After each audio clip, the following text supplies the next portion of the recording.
Hey you guys, what's up? We're kicking it again, and I got an incredible guest, another incredible guest. Now this guy I've known for just a little time, and he is not only an actor, comedian, a writer, an entrepreneur, you name it. One of his, I guess one of his fans wrote in and says, what doesn't he do?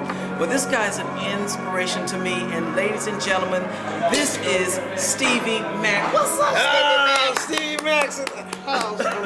We're in a place where other people are doing other stuff, so we can't be too loud. I'm a loud person, but I love it. I love perhaps they'll. I know Philip from way back. Well, it's not about me on today. It's about you. Where are you from, first of all? Born and raised right here in this very spot on that table. On the table. That's very. Well, maybe that's where I was conceived. I probably wasn't born there. Well, man, I've been wanting to have you for a guest for a long, long time because we got so many things to cover. The radio, yes, you got Stevie Mack Radio, Stevie Mack TV. You got so many different characters and things you do. Man, it's just awesome. So I don't even know where to begin. I want to start, how did you get in comedy? Do you want me to look at you or the camera? You look both. It doesn't matter. I'm so used to looking at the camera, ladies and germs. I'll look at Philip though for this. Well, Philip, I got started in comedy in 1991, but originally my grandmother was real funny. Oh. Hilarious. She wasn't a comedian on stage, but they owned like a nightclub and whatnot. Yeah. And I was inspired by listening to Cheech and Chong and Richard Pryor and Flip Wilson, growing up listening to all them, but never did I want to be a comedian. Okay. I just love the entertainment of it all. Awesome. Love to laugh. Oh, love to laugh. So I first got started in 1990 doing plays and skits and stuff, and I would incorporate stand-up into my shows, right? These variety shows. Yeah. And I started writing stuff, and people say, you should do comedy in the clubs. I'm like, what, like the comedy clubs? They was like, yeah. I'm like, I ain't that funny. Wow. But then in 1991, I went down to the world-famous Comedy Store, made my debut doing characters, Tweety Bird, Sylvester, Popeye. I had this whole little thing. I did 3-minute routine open mic.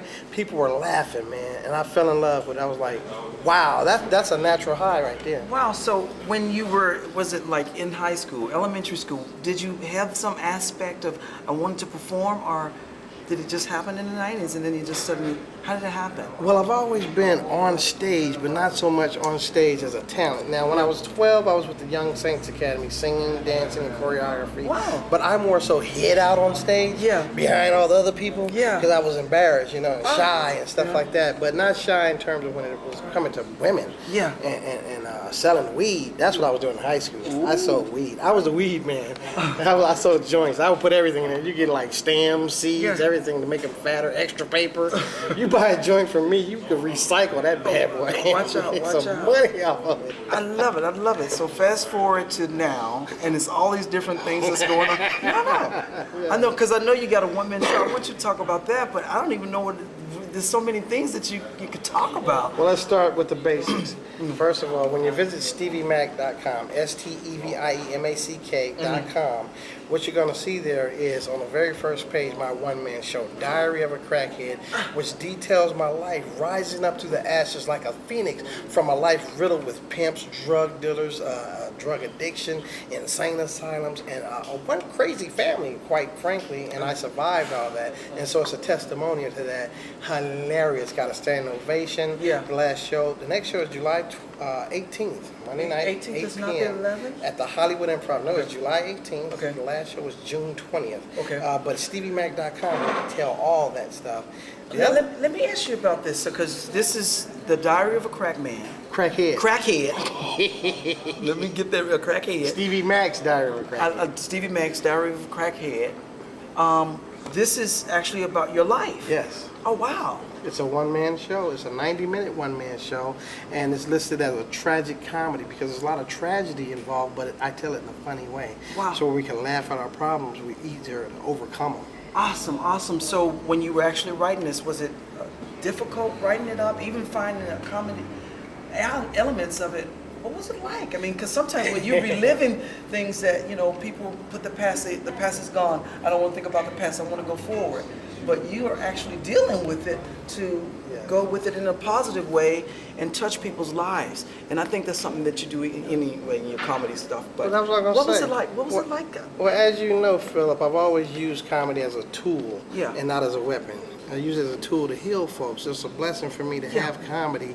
I've been blessed with the ability to see the humor in tragedy. Wow. To make light of it. Like, say for instance, people say you were molested. Well, who wasn't molested? Yeah. So, you know, you can look at it like that and go, I'm trying to live my life. Yeah. You know? Wow. Keep going. Tell me more about that, because it's like, I mean, I was molested. Wow. I don't know if you just get over it like that, but you have to. I mean, this is some good stuff. I mean, of course, well, there's a scripture that talks about laughter being a medicine. Yes. And if we can laugh about this, we can move past it. Not just all the crying. Yeah, we cry and everything, but you can move on. We gotta find out how to forgive folks. See, that's the problem. We carry this baggage of resentments, frustrations, anger, and hatred all around like a big tome, Once we learn how to forgive folks for what they've done to us or what we perceive that they've done to us, then we can move forward and be rocketed into the fifth dimension. But we can't be rocketed carrying a payload of bull crap. So when you're writing, or when you were writing this, were there ever moments when you were just like, this is, maybe I don't want to put this part in it, but I will put this in? Oh, let me tell you, believe me, there's some parts that ain't in it. Okay. People don't get to hear about the midget transvestite wrestlers. Okay. That's for part 2. The one-eyed hunchback midget transvestite wrestlers. They don't get to hear about all that. Wow. I love it. That's the way you are. You always. Now I always tell him this. He doesn't know when he uploads. He has a lot of uploads because I guess I'm subscribed, and I know when his stuff is uploaded. And as an actor, and you might relate to, but you're able to laugh all the time. But sometimes it's hard to make it through those moments, and I turn you on and you'll do something crazy, and I'll just say, man, you made me laugh, you made me smile, and that is so amazing, and it is a gift. Yes. So that's what Stevie Mack TV. Now let's talk about the products that I have. Stevie Mack is a brand. Right. I was just talking to you about marketing yourself as a brand, and it's very important that I get that out there, because when I went to film school and learned how to do television and film production, went on and taught that for a while, and then went on to produce for a lot of other celebrities, I was always behind the camera, see? Wow. And I go like, wait a minute, a lot of the people that I was working for, I was way more talented than them. Ooh. And funnier than a lot of the comics I was shooting and editing for. And I said, you know what, I need to get in front of this camera. So in 2006, I made it a point that my main focus was branding Stevie Mack. So you'll see Stevie Mack TV, Stevie Mack Radio, the Chocolate Chip Dancers. You guys ain't seen anything till you see those chocolate. I want to be a chocolate chip dancer.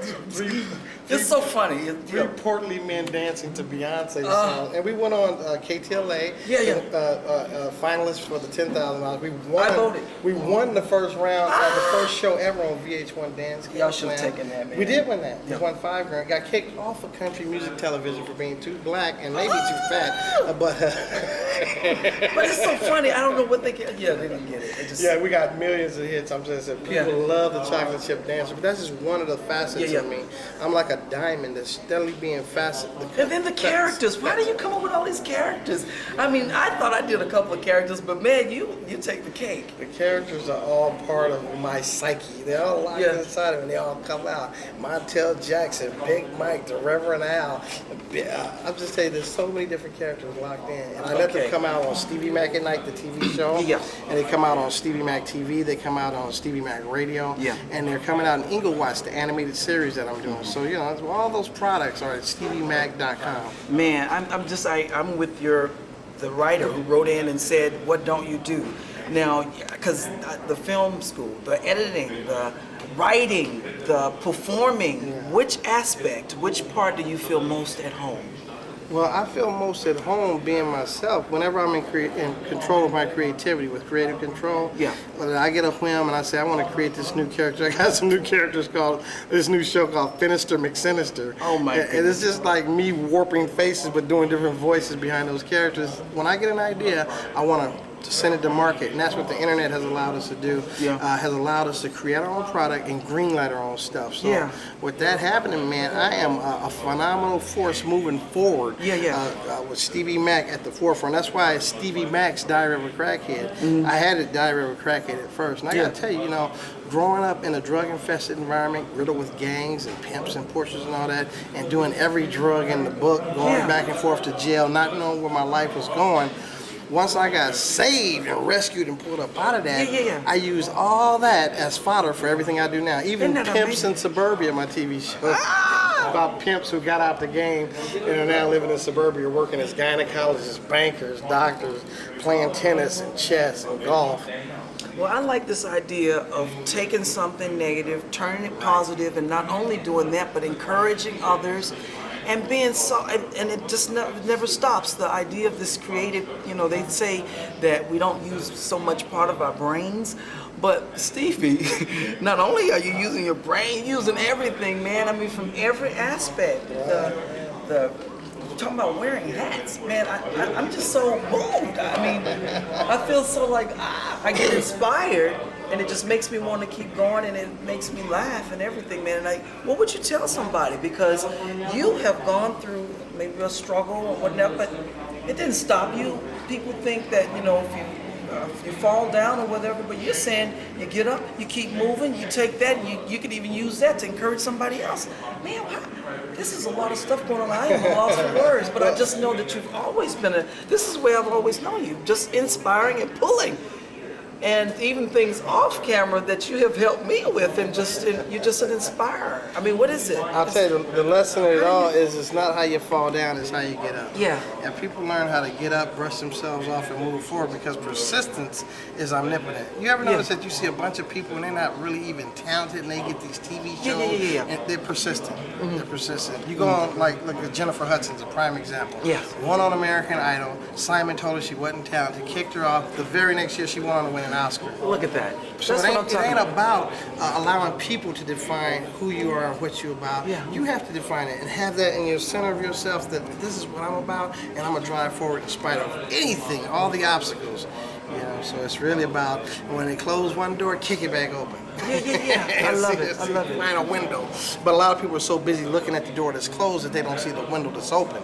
And it's about moving forward, steadily moving forward, and being focused. Yeah. See, like I said before, I was so busy working on everybody else's stuff, I couldn't focus on me. Yeah. So when people come to me now and say, Stevie, we got this, we got that, I go, how does Stevie Mack fit into it? Yeah.